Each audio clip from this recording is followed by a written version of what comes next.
Welcome to Tradespoon. My name is Vlad Karpel. I'm CEO and founder of Tradespoon, and today we're going to have our weekly discussion of current market conditions, what to expect short-term, long-term.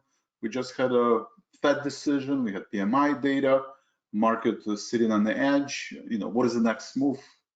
Short-term, long-term, which sectors can potentially outperform the market, and where there are opportunities. For those of you who are new, welcome. If this is your first live, Jerry, well, hello.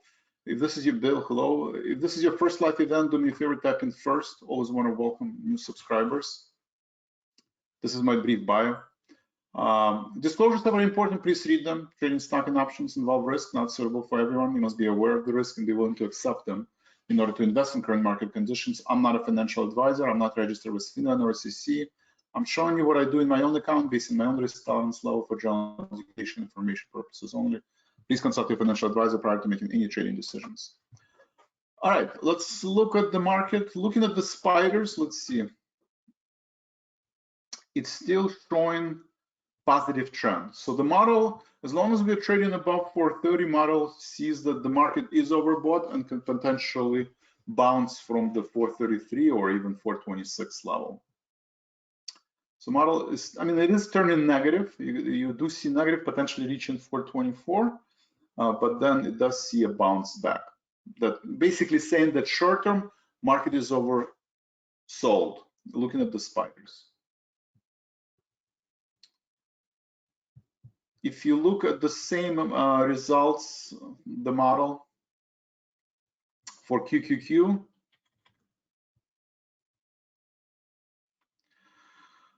it's actually turning negative, right? It basically sees that you might not have a bounce up until we reach 350 level in the next 10 days. It makes sense. Spiders is oversold and reaching. So I think what model is doing, and I agree with the model, it basically sees that the spiders has reached and retested August lows a little bit lower, but it's if you look at the weekly chart.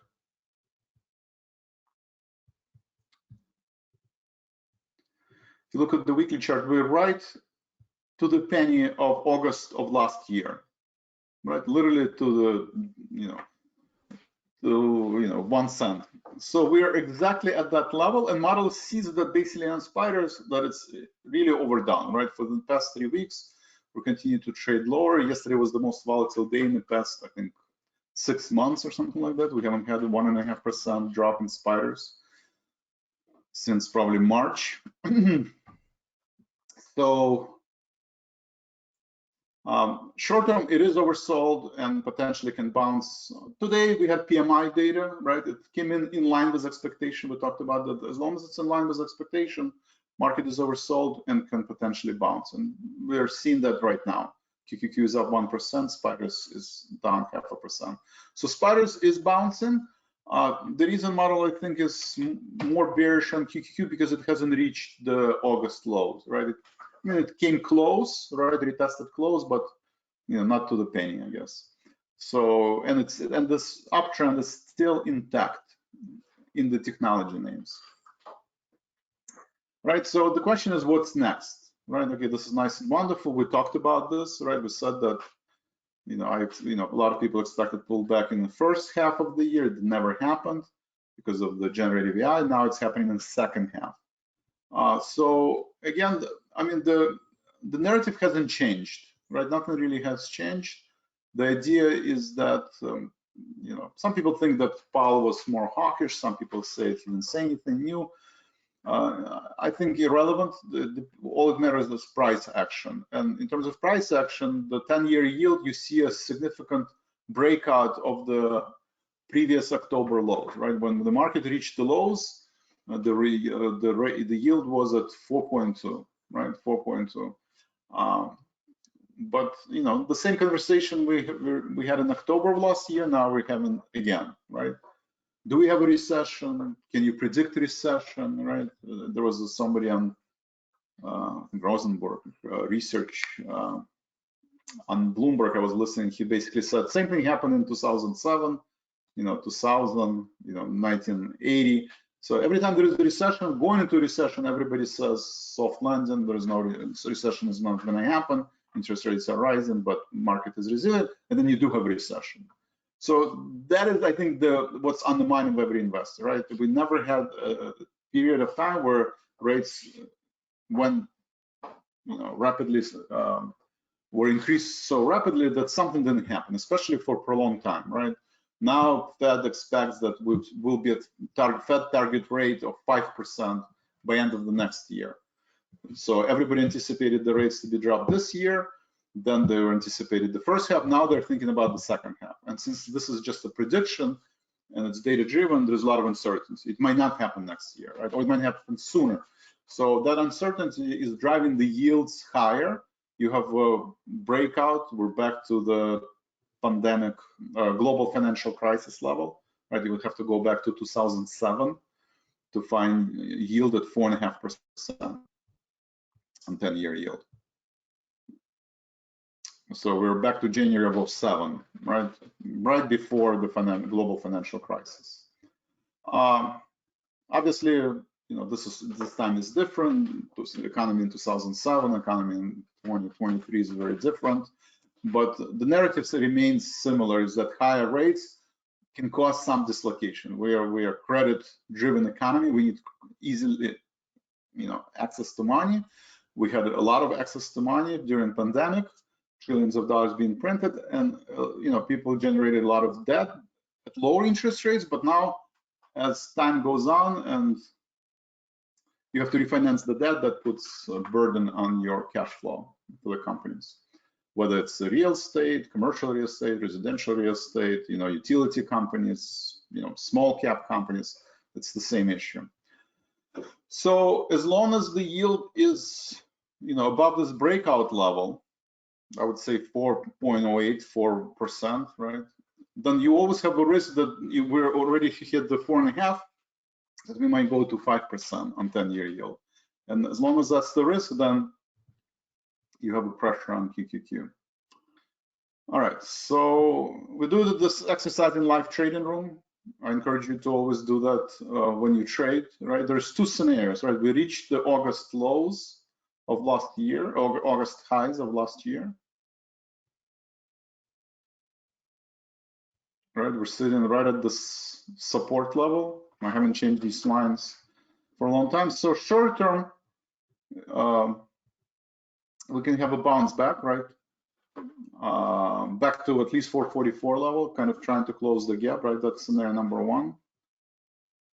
All right, and scenario number two, we are dropping into 200-day moving average. So I think those are the two possible scenarios right now. You need a positive catalyst, right? PMI data today came in line with expectations, so QQQ is up 1%. Semis are up 1.5%. Next week, probably there are no. Let's look at next week. We don't really have any important economic data as we approach in the end of Q3, right? We're approaching the end of Q3. There's no, PCE data that's for August. I think that's not going to be a big surprise, just like PMI data today is not a big surprise. So you have to wait till October, right? October, we have unemployment data.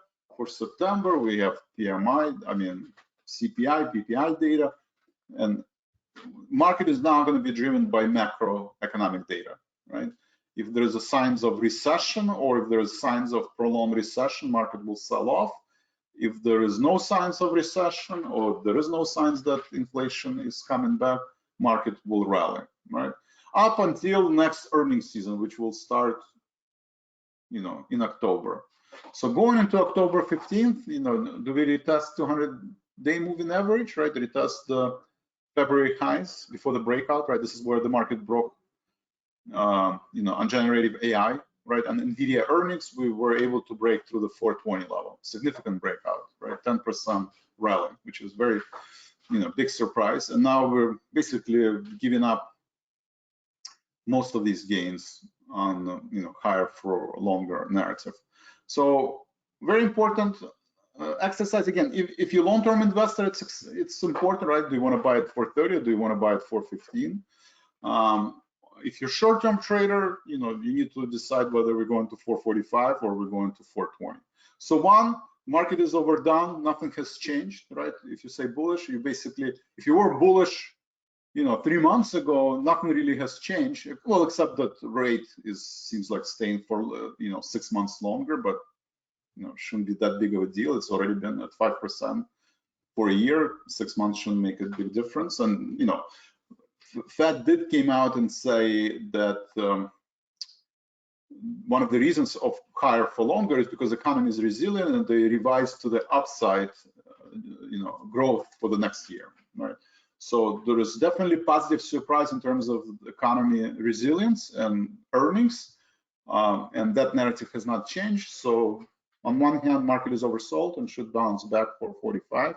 That's scenario number one. Scenario number two, higher for longer, something is going to break. We don't really have any positive catalysts up until earnings season starts. So path of least resistance is 422. So how many of you say one, we're going higher? How many of you say two, we're going lower? If more people. Ambrose, Andre, Bernie, Clarissa, Gerald, James, Jerry, Lewis, Martin, Orlando, Patrick, Peter, Raphael, Skip, T, Ted, Bill, and I assume it's Mark. Mark, yeah. Sir Mark. Okay, we have one. Okay, good.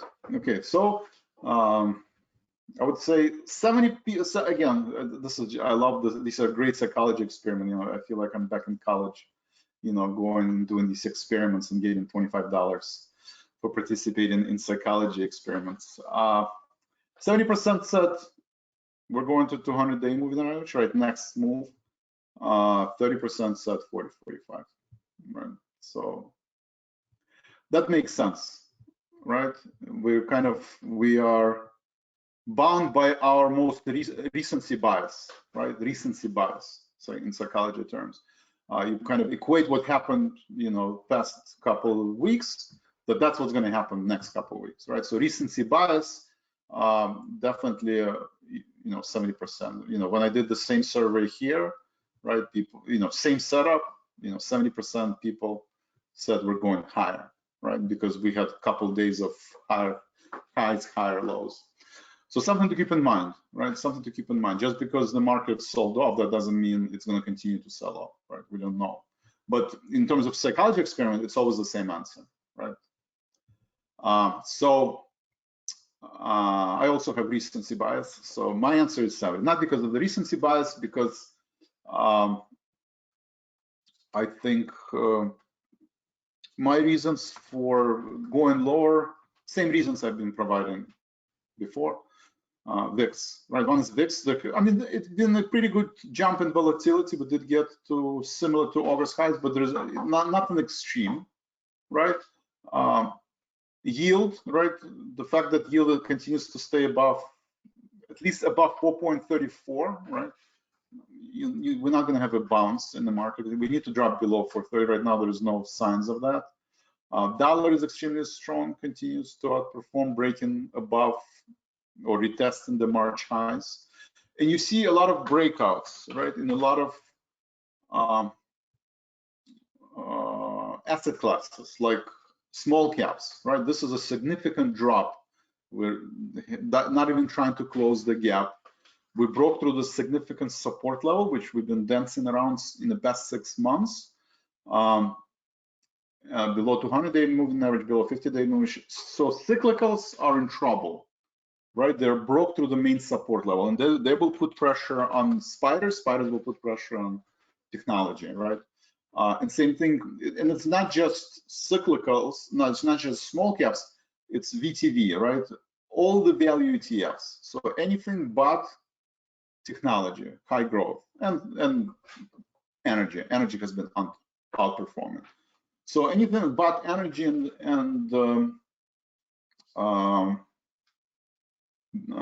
technology, we're below 200-day moving average, 2 standard deviation. We broke to the August low. There's really no support.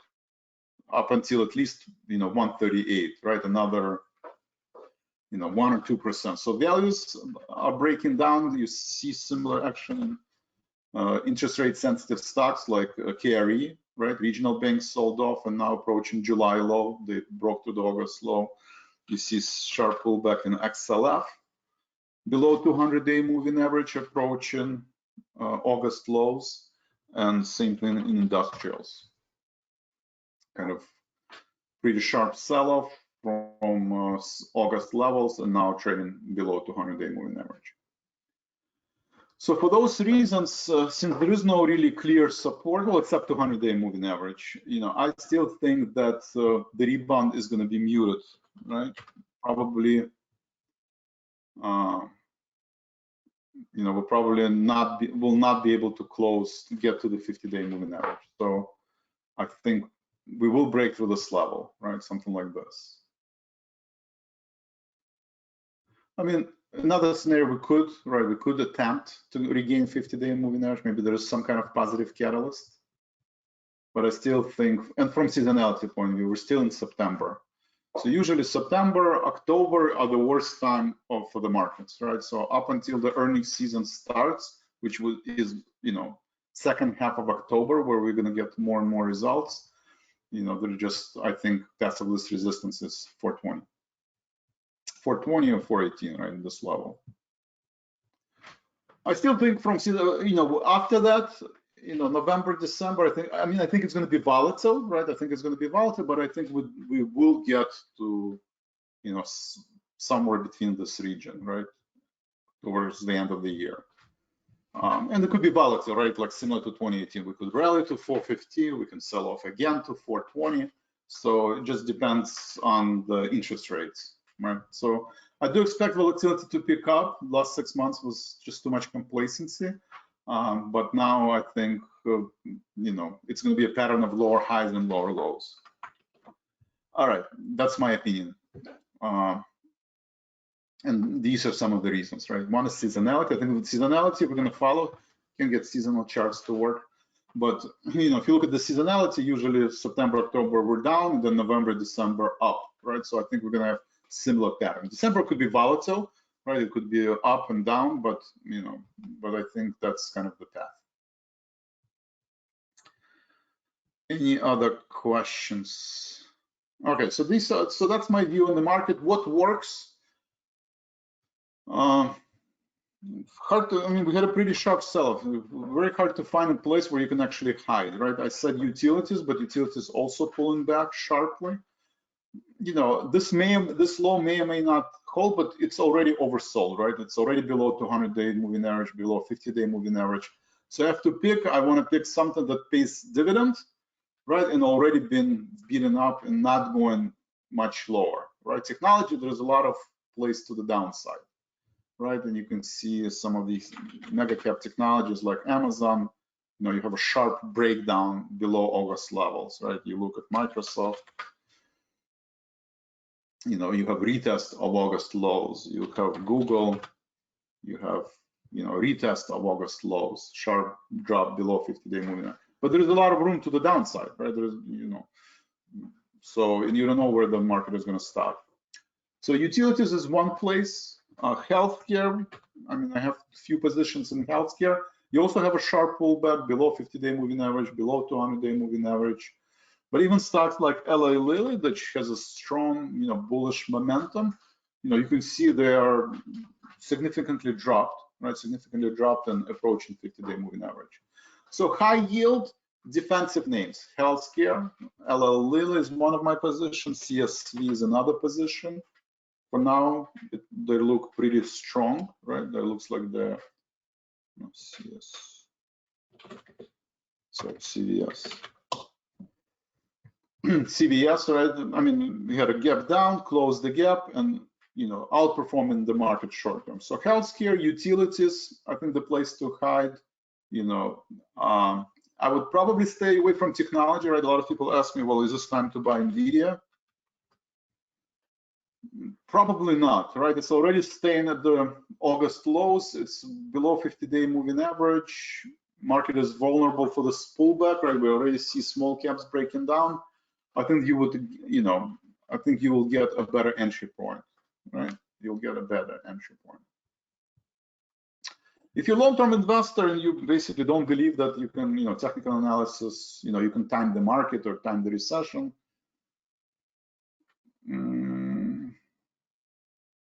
you could start buying slowly. I think 200. I personally, I think this year, at least this year, 200-day moving average will hold. That's the most popular opinion, right? And the economy is still resilient, right? What Powell said is accurate, right? They're projecting growth next year beyond what they projected, 6 months ago. So that will be reflected in earnings at some point, and this price discovery will end, right? Usually it ends at 200-day moving average. Can the market overshoot like we had, 2018? Kind of maybe not identical scenario, but similar, right? In 2018, we pulled back, I think, 20%, right? On these, interest rates scare, 20%. Can it be like, like 2018 where we dropped, we had a pretty sharp drop in October, we rallied into November, and then a really sharp drop in December? Maybe, right? Maybe, right? It's not identical situation, but similar, right? Powell said, we need to raise interest rates. Market didn't like that, and you have 20% pullback. I mean, can this happen again? Maybe, right? Maybe we're still far away from 20% pullback. All right. Any questions on what to expect? Cash treasuries, P is crazy on NVIDIA. I agree, Jerry. I do agree. So yes, treasuries, 2-year treasuries pay you 5%. I mean, that's a pretty good return without taking any risk. Money market funds, 4.5%. That's where majority of us people are parking their money. If you want more than 5%, you have to be aggressive short-term trader. You can trade anything, right? Me personally, I started Apple, added a few positions in my personal account. I didn't do it in Yellow Tunnel and Tradespoon. I'm just waiting.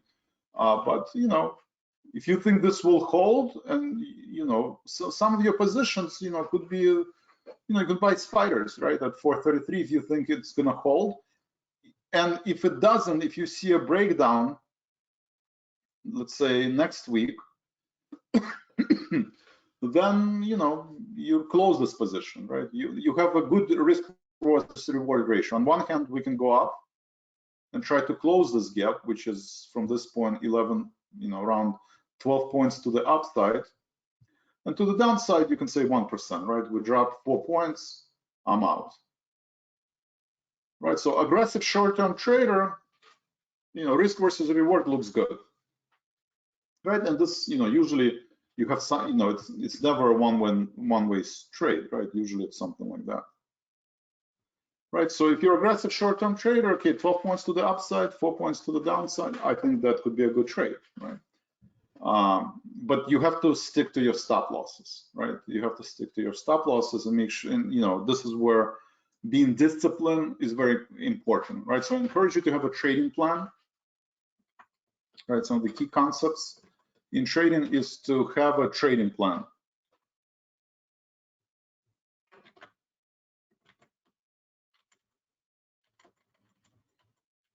What did I do? 1 second.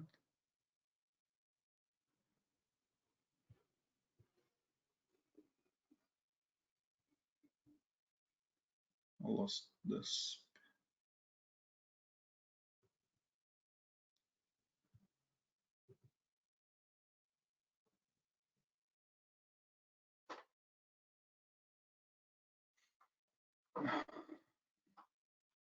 Sorry, computer issues. 1 second. I will fix it.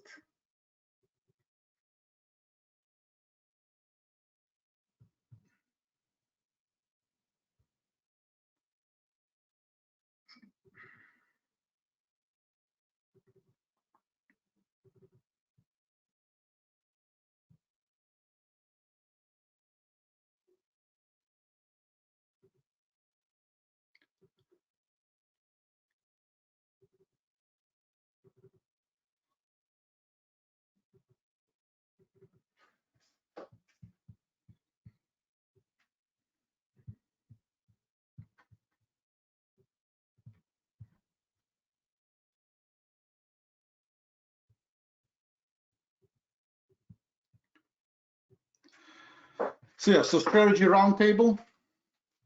Forgot the strategy. So trading plan is important, right? So I would propose to have at least 30% of your portfolio in cash and pay it and concentrate on risk management, right? You can be long the market, you can be short. You might say we're going higher, you might say we're going lower, you might say we're trading sideways.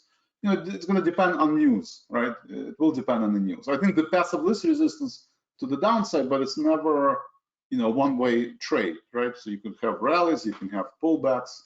So I believe to have market neutral portfolio right now, market is oversold, and we're not that far away from 200-day moving average, right?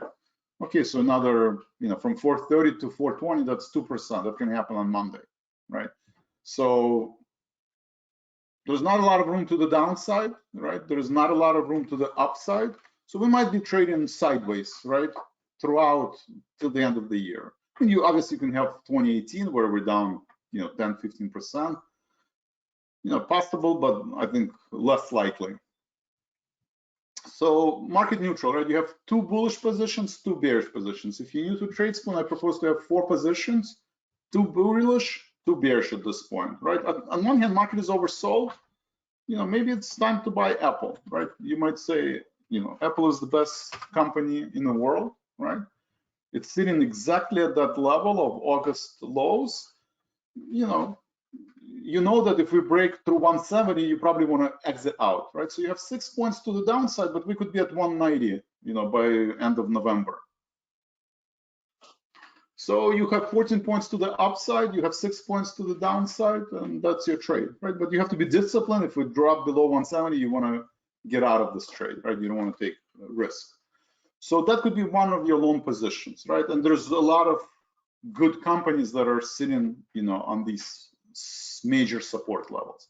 Like IWM, I probably would not buy because, you know, it broke through the support, right? So you probably don't want to buy small cap stocks until we at least regain 200-day moving average. Once we regain 200-day moving average, again, you can have the same setup. But if something is fallen through and doesn't have support, then I probably won't buy it. But if you have Apple and their product, you know, new iPhone is well received, maybe it's going to take a while until it breaks through 170, right? So that's important in terms of your trading plan, right? Always same number of trades and always the same risk. Risk, I propose 2.5%. So if you, for example, Apple, right? Apple is the most, you know, everybody wants to have Apple in their account. All the money managers have Apple positions. So, okay, you have a stop level at 170. How many shares can you buy? 6, right? So, I'm sorry, $6 to the downside. On the $10,000 account, it's $250, right? So my thought process would be, if I have $10,000 account, I don't want to risk, especially if I'm new, right? I don't want to risk more than 2.5%. So that's $250. So that is my thought process. Every time I get into a trade, I pull up my journal. Journal is important. I would write down, okay, Apple reached, you know, 12-month support. Okay, I will write this down, 12-month support. Products are well received. Okay, we are, you know, getting into close to the earnings season. I want to initiate the position, and you basically write down, I think Apple is going to get to 190 or 200, right, and better than expected earnings in November. On the downside, you know, my stop loss is 170, right? So this is your maybe target gain, right, and this is your stop loss. Right, and in case I'm wrong, you know, my risk is, let's say, 6 points, 7 points, give it a little bit more room, right? 7, maybe 10 points, and I take $250 divided by 7. Okay, I can buy 30 shares, right? I can buy 30 shares of Apple. If you have a larger account, you buy 100 shares or 50 shares. Consider buying a put, right? In my personal account, okay, I buy 100 shares of Apple.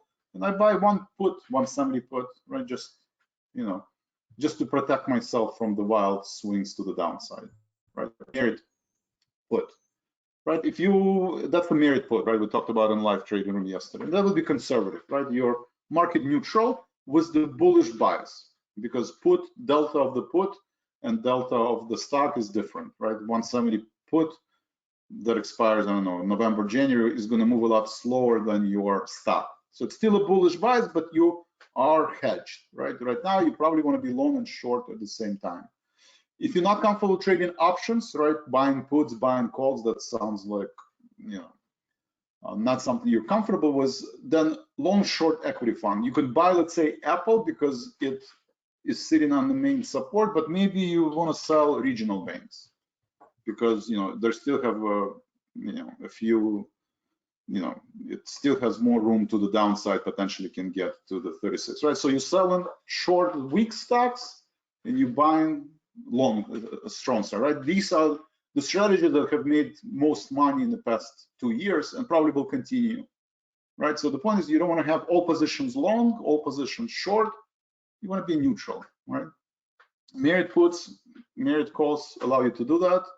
If you trade 100 shares, if you don't, if you have a smaller account, and let's say you buy 30 shares or 50 shares, okay, you can do spread, right? You can buy 30 shares of Apple or 50 shares of Apple and buy put spread, right? Put spread that will hedge you to the downside. So I think that's the right mindset going into the rest of the year and probably next year. Again, allow yourself more time, more space, right? When you select these strike prices, right? Well, right now, if you think we're going to have a rally in Christmas rally, then okay, then you go to January, right, or December because you need more time. Be aware of ABC patterns, right? ABC. Wait for 2 to 3 days to confirm trend change, right? You look at spiders, right? We talked about 444 level. It's not broken until you have day 1, day 2, day 3. Day 3 is broken. Okay, this is where you want to. Then it's confirmed that this level is broken. Same thing, the 430. Just because for now it's not broken, so you assume it's going to hold. And if we do trade below 430 again, day 1, day 2, day 3, then you really don't know where the bottom is. I mean, it could be 420 or it could be 404, right? It just depends on the news. So if you see a similar pattern, next time we break out, this is usually a good rule. Some people wait 2 days, some people wait 3 days, but you want to wait, right? This 1 hour of price action doesn't mean much in terms of longer term trade.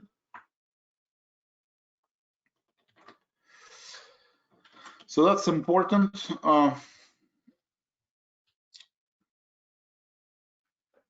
Be aware of earnings dates on your position, like FedEx announced earnings. If you have a FedEx position, you're going into the earnings, maybe you want to buy put to hedge your portfolio, and avoid, psychology, right? Avoid revenge trading, avoid, hungry, angry, lonely, tired trading, right? What is the, ask yourself why multiple times, why you get into the trade, and write it down in your journal. Are you buying Apple because fear of missing out, or you buy an Apple because you see some kind of support, resistance, signal from Tradespoon and stuff like that. And look for signs of bottoming process, right? Right now, everybody's discussion is where's the bottom, right? Where is the bottom? You don't know where the bottom is, right? Because 3 weeks in a row we have negative price action. We need at least 3 weeks of not making new lows to determine where the bottom is. And until then, you just don't know where the bottom is. I mean, it could be at 430, right? Because this level will hold. Or in the next 3 weeks, if we are below 430, then it could be 200-day moving average. But you want some kind of a stabilization, right? 2-3 weeks where the market does not go down, right? Every time you have 3 weeks of red candlesticks, you do have a bounce back, but then you have pullback, right? This ABC pattern. So this dance can continue, right? Up, down, up, down, up, down, right? So that could stay, right? We've seen this, in March. It was more than 3 weeks, right? In March it was 5 weeks, the rebound, more weeks, and then the rebound. Sorry, this is of last year. This is last year. This year we did not have 3 weeks. I mean, we did have here, right? We did have March, right? In March, we had 1, 2, 3, short rebound, 1, 2, 3, and that was the end, right? It ended very quickly, right? 6 weeks, and all the liquidity issues with regional banks are gone. This has been 6 weeks. I have a feeling it's going to be longer than the March, pullback, right? Longer than March pullback. Probably not as severe as last year, because there is no signs of recession, and unemployment is low. Like, it's just different, right? There's different sets of data this year versus last year, but it could continue kind of maybe with less volatility. Any questions? Jerry, thank you. SVOO. Vanguard, S&P, what is this? Vanguard S&P 500 ETF, is it equal weighted or something like that? I mean, it doesn't look any different than SPYs, right? We're sitting at the, I don't know what the composition is. I assume it's S&P 500. Maybe it's equal weight. Doesn't look like equal, but it's the same chart as spiders, right? If you compare this to spiders.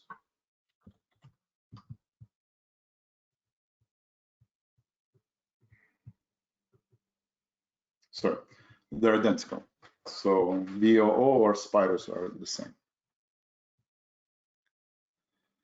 Any other questions?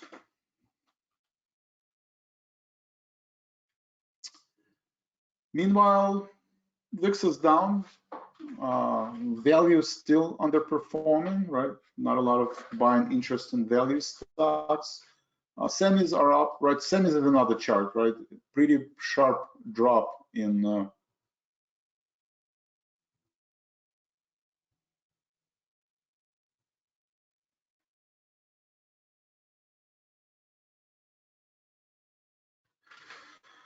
this week. We did break through the August low on semiconductors, right? So transportation is very weak, semiconductors weak. This is usually signs of,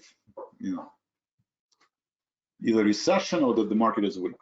So we have a pretty strong break below August low, so that's another negative news in the market. I mean, it is posting, it's an up day, but it's a pretty bearish price pattern. Any other questions? 10:13, 10:15.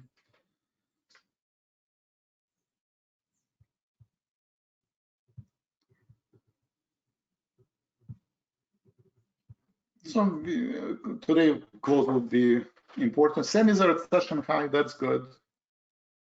QQQ is actually, reached the gap, right? This yesterday's session low high. Yesterday's session high, that's important overhead resistance. If you're a day trader, you're paying attention to this level. If we break above this level, we're probably going to try to close the gap. If we fail, then we rebound back, right? So those are your two ways the market can go. I mean, I think, if we close here today, that would be good for the bulls, right? If we can close the gap. If we close here, that will set the tone for the next week, right? If we close the gap, then I think next week would be a green candlestick. If we close here, then next week is probably going to be a red candlestick, because there's not many news next week.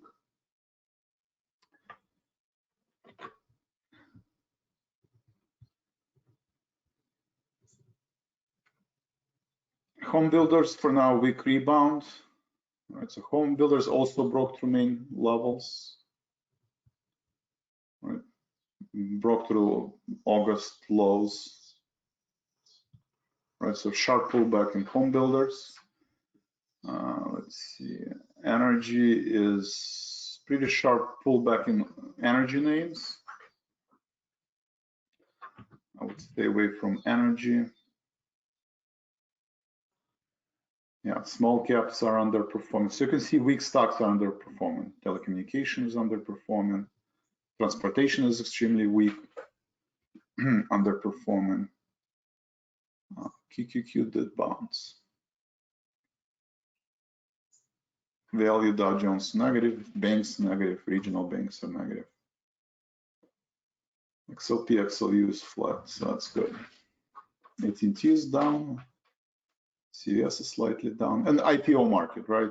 CART at IPO level, right? You have this elevator up, elevator down, right? That's a good proxy for risk taking, and ARM, same price, elevator up, and we're back to the IPO price.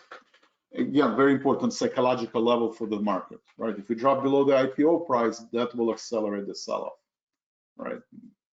As long as we're still at IPO price, I guess support will hold. Any questions? Ambrose, Andre, Clarissa, Gerald, James, Jerry, Luis, Martin, Orlando, Patrick, Peter, S.T., Mark, Bill. So yeah, I think if you're new to Tradespoon, consider in all of our tools, right? What do we offer at Tradespoon, right? Forgot about Tradespoon. What do we offer at Tradespoon? Elite Circle. So if you want to know what I trade, right, you can always go to Elite Circle. You can actually see market is oversold, right? So I was pretty bearish when we were at 450, 440. So I'm a lot less bearish now, right? Makes sense. We dropped 5-6%.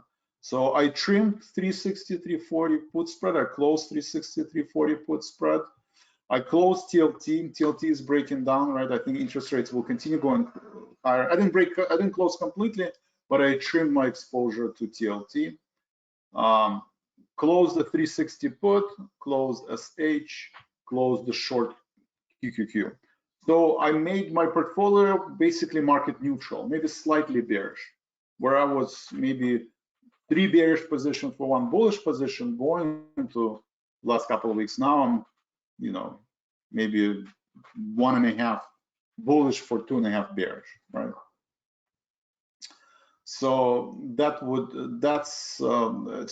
it's a combination of both options and stocks. If you're not comfortable trading options, okay, then you buy SH, right? Inverse ETF, this is one way to hedge your portfolio, right? If you're more comfortable trading options, okay, then you can do spreads. So that's Elite Circle. We do have live trading room, morning bell, closing bell. I encourage everybody to either participate in live trading room. Don't trade alone. There's millions of questions, ideas. You want to be in the live trading room. A lot of you have other commitments during that time. Then please watch the recording. Everything gets recorded and you can see it. And you get SMS message and alerts. So if you're a confident trader, right, and you trust the process, you know exactly what you're doing. We do have kind of results of models. So we have a team of financial engineers that are constantly building new models or optimizing old models. So the results of these models, you can find them under these active trader, weekly trader, and monthly trader, right? You can see it for today. There's not a lot of bullish signals, right? So one was tap. There's tap up today. Probably. No, tap is down. On the tap, slightly down. So it sees the tap, has reached the bottom, outperforming kind of, okay, so it found the candidate, and that's it. If you look at the bearish stocks, it has a lot more bearish trades, right? Rim Central, strong downtrend, Salesforce and strong downtrend, BlackRock Group, strong downtrend.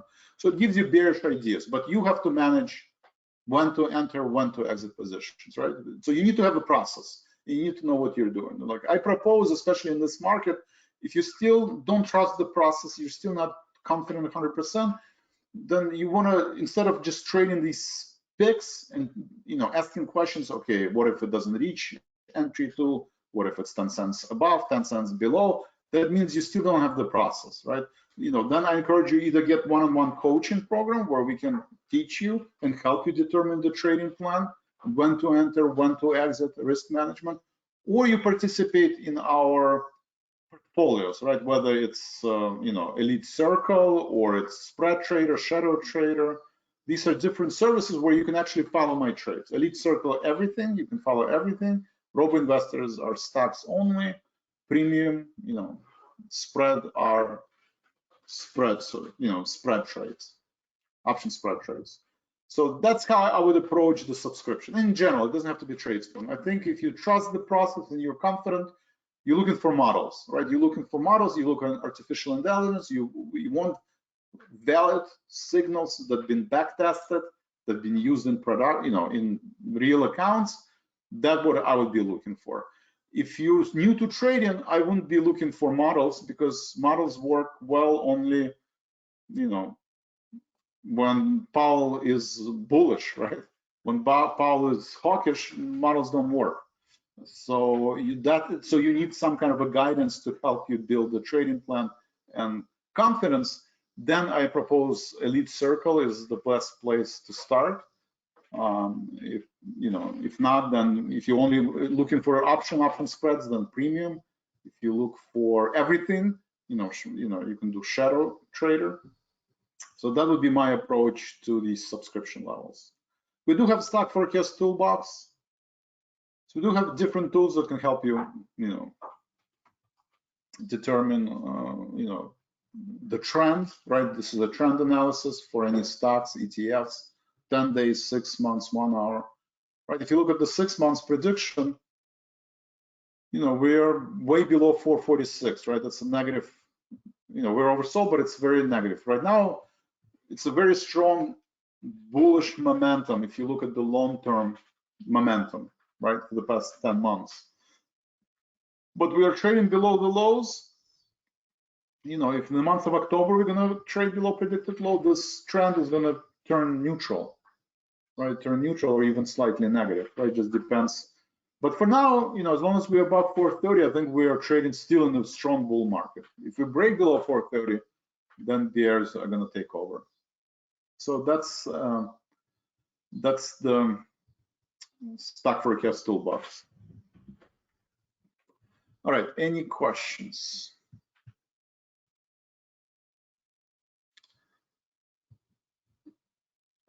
Ambrose, Andre, Clarissa, James, Jerry, Lewis, Martin, Orlando, Patrick, Peter, S, Mark, Bill.